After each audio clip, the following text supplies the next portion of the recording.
Olá, como vai? Esta é a TV Medicina e Saúde que chega até você através do nosso canal do YouTube e também através de nossas plataformas de áudio.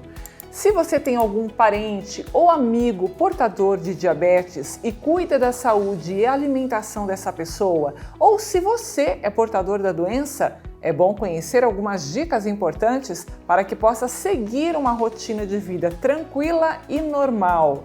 Para falar sobre o assunto, recebo a endocrinologista Thalissa Favretto, do Centro Médico Gastroclínica. Tudo bem, doutora? Seja bem-vinda. Tudo bem, Soraya. Muito obrigada pelo convite para estar aqui hoje. Que bom. Doutora, quais são os números da doença hoje no Brasil?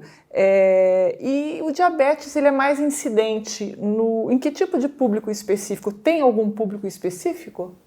Tem. Soraya, em relação aos números, a gente estima que aproximadamente 16 milhões de brasileiros têm diagnóstico de diabetes. Isso é mais de 9% da população. E o maior problema é que, por ser uma doença assintomática, na maioria das pessoas, ou ao menos inicialmente, a gente acredita que essa estimativa é muito maior, porque boa parte das pessoas que já têm diabetes hoje ainda não recebeu esse diagnóstico. Em relação à população, apesar de diabetes poder acontecer em todas as idades, o grupo de idosos é uma doença muito mais prevalente no grupo de idosos, né? Então, o diabetes é uma doença que tem a sua incidência aumentada com o envelhecimento, por efeitos do envelhecimento mesmo, né? Pela redução da funcionalidade de alguns órgãos, pela perda de massa muscular, então é bem mais incidente em idosos. Entendi. E qual que é a diferença entre diabetes tipo 1 e tipo 2? Tem muita gente que não sabe, né? Certo. Para isso eu vou explicar o que eu sempre falo para os pacientes no consultório. A gente tem um órgão que é o pâncreas. O pâncreas, ele tem diversas funções, mas uma delas é produzir um hormônio que se chama insulina. Esse hormônio, ele faz com que a gente utilize a glicose como fonte de energia. Então, em quem tem diabetes tipo 2, o nosso sistema imune, ele ataca de uma forma equivocada as células do pâncreas que produzem a insulina. Então, a gente não vai conseguir utilizar a glicose como fonte de energia e ela vai ficar ali circulando no sangue. Então, nessas pessoas, vai haver uma redução muito grande ou até nenhuma, né? Produção de insulina. Já no diabetes tipo 2, há uma combinação entre uma resistência à ação da insulina, então o organismo ele produz esse hormônio, mas ele não consegue usar de forma adequada a insulina, e também uma redução na produção do hormônio, só que não tão grande a redução como acontece em quem tem diabetes tipo 1. Doutora, diabetes tem cura?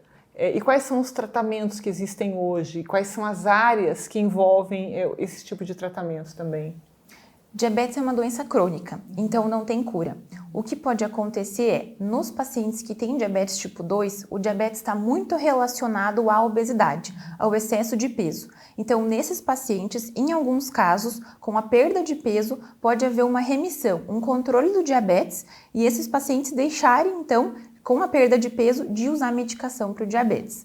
O diabetes é uma doença bastante complexa, então ela envolve muitos pilares de tratamento. O primeiro passo, sem dúvidas, é a mudança de hábitos. Então, a atividade física é fundamental. Quando a gente faz exercício, a gente consegue usar a glicose, né? A gente usa a glicose em uma velocidade maior. Então, exercício muito importante. Em relação à alimentação, um tabu que os pacientes têm muito é o medo de ter que cortar algum alimento.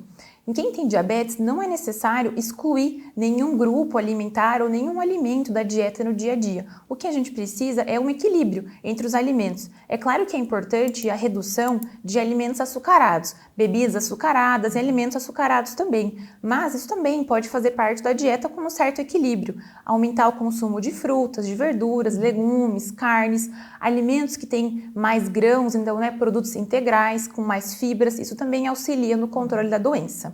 Em relação ao tratamento, vai ser um pouco diferente o uso que a gente vai fazer de medicamentos nos pacientes com diabetes tipo 1 ou tipo 2. No diabetes tipo 1, esse é um paciente que não tem produção de insulina. Então, o tratamento é exclusivamente com insulina, né? Como se a gente tivesse uma reposição daquela insulina que não está conseguindo ser produzida. Já no tipo 2, a maioria dos pacientes vai ter um bom controle apenas com medicações orais. E em alguns casos, a insulina pode vir a ser necessária. Tá. Doutora, tem informações de baixa adesão de tratamento entre os portadores de diabetes? Você tem observado essa realidade? Você pode confirmar isso de acordo com a tua rotina de consultório? Sim, isso acontece. A gente vê muito isso e eu acredito que algo que dois pontos assim que estão muito relacionados a essa baixa aderência mesmo dos pacientes às consultas. Muito do que acontece diabetes é uma doença que não dá muito sintoma, ao menos inicialmente os pacientes não costumam ter sintomas, então é muito difícil para o paciente compreender por que ele precisa continuar seguindo e fazendo exames, já que ele não está sentindo nada, né? Além da doença não dar sintoma, as complicações que o diabetes traz também não dão muitos sintomas, elas só vão trazer sintomas quando já em situações muito avançadas. Então, é papel do médico explicar para o paciente isso, para que ele possa compreender. Quando a gente consegue compreender e entender o porquê do tratamento, o porquê de todos esses cuidados que ele tem que ter, aí sim ele vai saber do motivo de precisar realmente estar seguindo nas consultas e fazendo exames. Outro ponto que é muito importante também é a crença que o paciente tem, né? E isso envolve a nossa cultura, que ele ouve muito no dia a dia com as pessoas que ele convive. Ele tem muito medo da doença trazer limitações, da doença limitar ele, principalmente em relação às escolhas alimentares.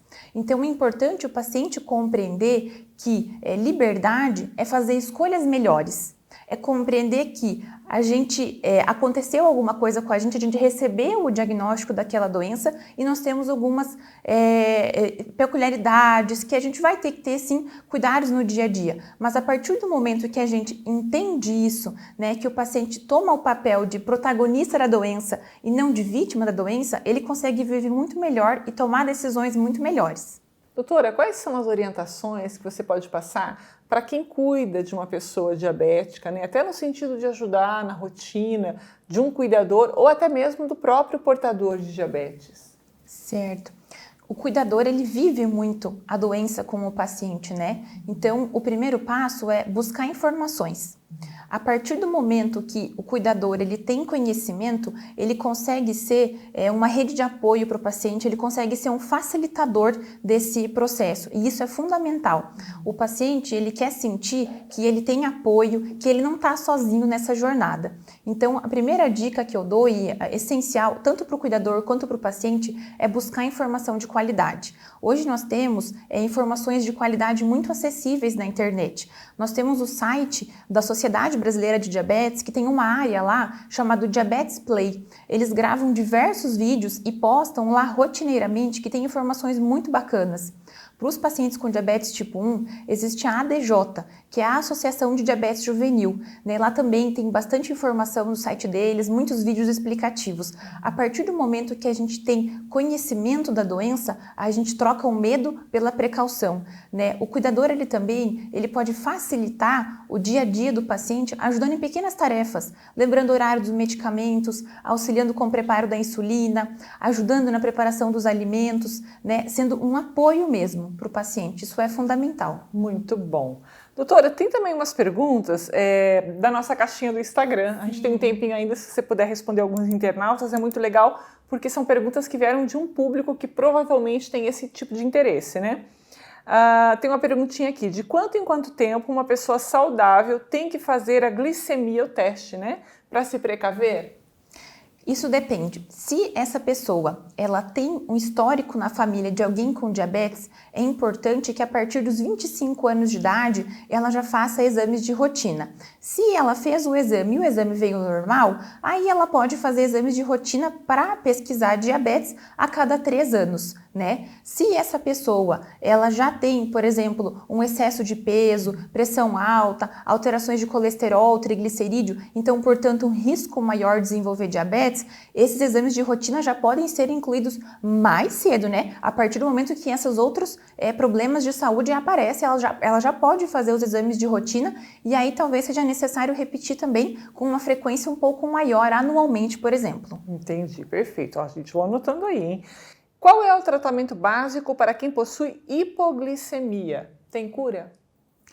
A hipoglicemia tem controle. A hipoglicemia, ela não deve acontecer mesmo. E ela traz tanto ou mais complicações para o paciente quanto a hiperglicemia, que é a glicose alta. Então, o primeiro passo é buscar o médico e ajustar o tratamento, porque alguma coisa errada no tratamento está acontecendo. Então, imediatamente, caso a hipoglicemia aconteça, o paciente precisa buscar fontes de carboidrato. Então, açúcar simples mesmo. Tá fora de casa, eu sempre falo para os pacientes, saiu despreparado, tá em algum lugar que tem restaurante, um café, um sachê de açúcar. 1 a 2 sachês de açúcar ele pode consumir, né? Colocar o açúcar na água, usar bala, goma, imediatamente para tratar a hipoglicemia. Um copo pequeno de suco ou um refrigerante. Agora, se isso está acontecendo, tem que buscar o médico porque o tratamento não tá bom. Olha uma pergunta importante. Quais as consequências de não tratar o diabetes? Muitas. Diabetes é uma das doenças que mais mata hoje, né? Então, o diabetes traz muitas complicações e a glicose alta, ela é tóxica para o nosso organismo. Então, o diabetes pode trazer lesões para todos os nossos órgãos, né? Olhos, coração, rins, e esses órgãos vão perdendo a função deles à medida que eles são expostos à glicose muito alta. Doutora, uma última perguntinha. A pouca ou ausência de insulina afeta a imunidade? Não afeta. Essa relação da imunidade com o diabetes, ela não tem relação com a quantidade de insulina. Então, também não vai ter relação com o tipo do diabetes do paciente. A redução da imunidade no diabetes, ela tem relação com a elevação da glicose. É o descontrole da glicose que reduz a imunidade do paciente. Perfeito. Gente, essa daqui é a doutora Thalissa Favretto, médica endocrinologista do Centro Médico Gastroclínica, explicando aqui de uma forma muito sucinta todas as questões sobre tratamento para diabetes. Doutora, eu quero agradecer mais uma vez a sua vinda à TV Medicina e Saúde. Vamos deixar o seu Instagram aqui, né?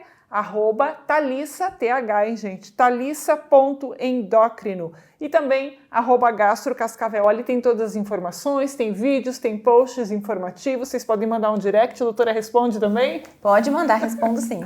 Perfeito, obrigada mais uma vez, viu? Eu que agradeço, Soraya. Obrigada pelo convite. Legal. Gente, a gente vai ficando por aqui, mas inscrevam-se no canal TV Medicina e Saúde para receber notificações sobre novos vídeos sobre saúde, bem-estar e qualidade de vida. A gente se vê.